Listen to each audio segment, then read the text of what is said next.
Chlöe Swarbrick.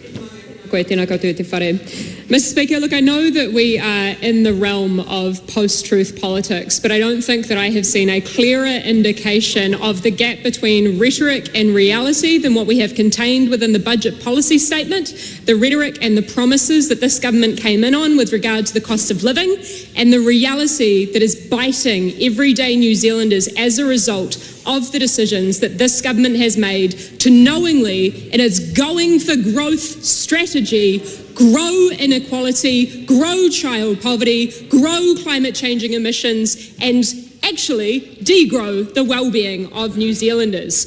We have some pretty vague statements in the budget policy statement, which were helpfully gone through by the chair. He stated, and it's reflected in this budget policy statement from the minister, that the government's overarching goals for its term of office are to, and I quote, build a stronger, more productive economy. But when you really start trying to get into the granular detail, there's just some vague gesturing towards the notion of education and skills, towards regulation, towards overseas investment, which I will come back to later for members heckling at the moment, for science and technology, which they have decided, the government has decided to cut 400 jobs in, and also towards infrastructure.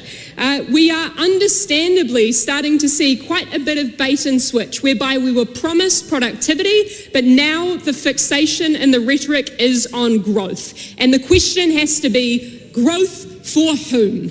Who will benefit from this fixation from the government? Because what we have in the budget policy statement, and indeed the budget itself, is a government that is intent on crunching government spending from approximately 34% of GDP to 30%. And the government knows full well that private spending from households and businesses is not going to fill the gap. And that, Mr. Speaker, is one of the deepest ironies from this government that likes to call themselves good, sound economic managers, because the decisions that the government has made to crunch that government spending as a proportion of GDP and not see it filled by private investment has resulted in a deeper and longer recession, which again is hurting average New Zealanders. Every forecast for this economy shows that things are getting worse as a result of the government's decisions, that they have exacerbated this recession. The Reserve Bank initially indicated that we were facing just a light downturn. Now, the growth numbers continue to get worse.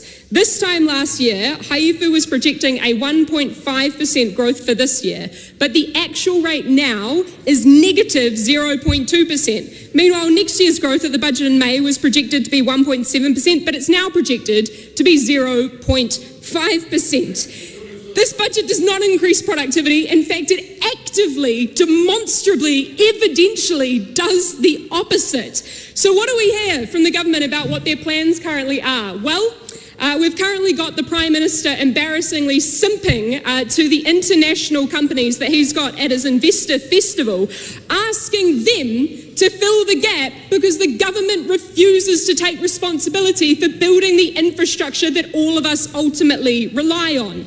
And that is because this government refuses to acknowledge the reality, which I might add many governments before it have as well, that you cannot build a productive economy on the sands of speculation. Mr. Speaker, we in the Greens believe that Aotearoa New Zealand can aim a heck of a lot higher than simply hoping to have an economy which is us selling houses back and forwards to each other. This is an obvious monopoly system, and Mr. Speaker, we do not live in a game of monopoly. We can indeed change the rules when they do not work for the majority of New Zealanders.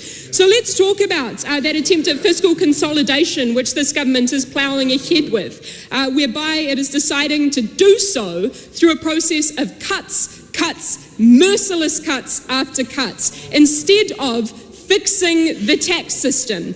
Because that tax system, which we hear them fire up about whenever we dare to mention the reality that the institution of the Inland Revenue Department in 2023 produced a piece of work which told us that the top 311 households own more wealth than the bottom 2.5 million New Zealanders. To connect the dots there, that does not just happen Mr. Speaker, that is an active consequence of political decisions which have been made to see those top 311 households pay an effective tax rate less than half of that of the average New Zealander. And these guys have the gall to say that they care about hard-working New Zealanders. They are further entrenching a system, Mr. Speaker, which sees our nurses, our firefighters, our teachers pay an effective tax rate almost double that of the wealthiest in this country. And not only is that so deeply unfair and so deeply inequitable, but it robs us of the very productivity that they tell us that they care about. It robs us of the investment that we could be making in that infrastructure that all of us need. The fundamental problem with the economy and the tax system in Aotearoa New Zealand is that we overtax work and we undertax, indeed oftentimes do not tax at all, wealth. Now, the $14 billion in tax cuts which the government ploughed ahead with were promised to boost the economy and to boost growth. But as we can see, the government's decisions to hand out those tax cuts have in fact only exacerbated that recession and made things far worse. And New Zealanders feel it in their back pocket. Those trickle-down tax cuts are not making up for the cuts to all of the public services that all of us rely on, and the increases in fees for prescriptions, for bus fares, vehicle registration fees, and otherwise. We're also seeing the most, I think, immediately obvious manifestation of this government's fixation on privatisation with regard to the failure of their cuts to the per-child cost of the school lunch program, whereby we are seeing the little guy, those hard-working New Zealanders that they once said that they cared about, being screwed over, and multinational companies or domestic versions of those multinational companies ultimately now going bust. Because this program was always set up to fail, Mr. Speaker. This austerity approach whereby we cut costs, set up programs to fail, watch them fail, then blame them for failing, New Zealanders, I believe, can see right through it.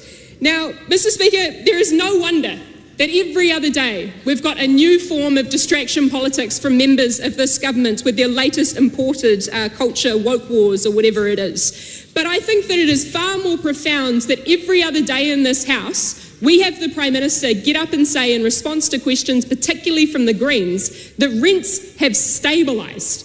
Mr. Speaker, the facts are clear, and I would invite the members of the government to go look at Statistics New Zealand, the authoritative, non-partisan agency responsible for producing the database that we make decisions upon as a country, which tells us that rents have actually increased at double what CPI inflation is. That is not what stabilisation means, Mr. Speaker. Rents are double what we are seeing of average inflation. Now, Mr. Speaker, the fundamental point here from the Greens in this budget policy statement is that different decisions can be made. While the government has decided to fixate on, for example, mining, which is reflected in the budget policy statement report from the Finance and Expenditure Committee, whereby the Minister of Finance started talking about how we can apparently do this thing carefully, we have seen and we have heard from the government that their plan for growth in mining is to go from approximately a worth of $1 billion to $2 billion. They want to increase the number of jobs from approximately 5,000 to 5,000 jobs to 7,000 jobs.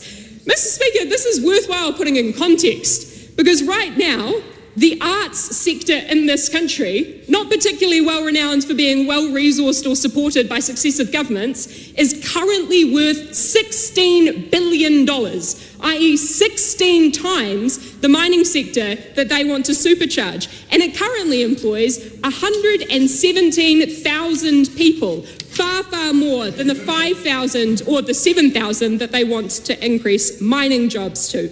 Different decisions can be made, Mr. Speaker. And the Greens have outlined our plan with Te Ara Anamata, whereby we have shown that we can reduce climate-changing emissions 5 times faster than the government's plan and their emissions reduction plan. But more so than that, we can reduce the cost of living and improve people's quality of life. Mr. Speaker, that fundamental decision looks like deciding to put the public good ahead of private gain. I know that that's a scary thing for members of the government, the notion that we collectively might look after each other and the planet that we live on. But those are the decisions that we are campaigning on, Mr. Speaker, and we know resonate with everyday New Zealanders. Mr. Speaker, just in my final remarks, I've spent a lot of time trying to understand the logic and the rationale behind this government's decisions, and frankly, it's clear at the end of the day, there are none.